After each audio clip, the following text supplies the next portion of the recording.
Bonjour, Michel Sapin. Je suis un ancien ministre français, en particulier dans le domaine de l'économie et des finances, mais aussi de la justice.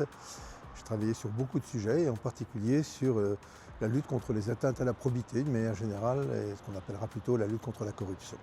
Si je suis ici, c'est bien sûr à l'invitation du recteur qui a souhaité que je sois d'abord le parrain d'une promotion d'un DU, diplôme universitaire au sein de cette université, et puis que je puisse rencontrer à la fois les étudiants et aussi ceux qui les encadrent pour une conférence justement sur ce sujet qui nous concerne tous, quel que soit le pays au monde, c'est-à-dire éviter, prévenir et lutter contre la corruption et ses effets.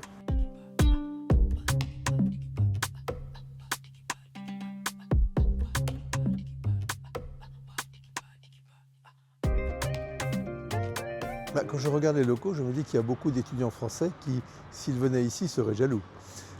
Par la qualité, la conception, le caractère très aéré, moderne, avec évidemment beaucoup d'espace, bien sûr pour travailler, mais aussi pour vivre, comme on doit pour beaucoup d'entre eux le faire dans ces locaux. Il y a la création des aires marines protégées, des aires protégées.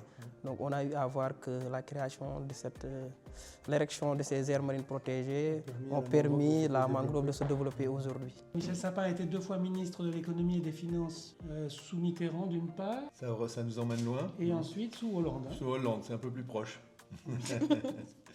Pendant 10 ans, vous avez été ministre. Au total, oui. Avec les lois Sapin. Voilà, loi Sapin 1, Sapin 2. Oui, c'est ça. Loi anticorruption. Je vois qu'il y a un spécialiste.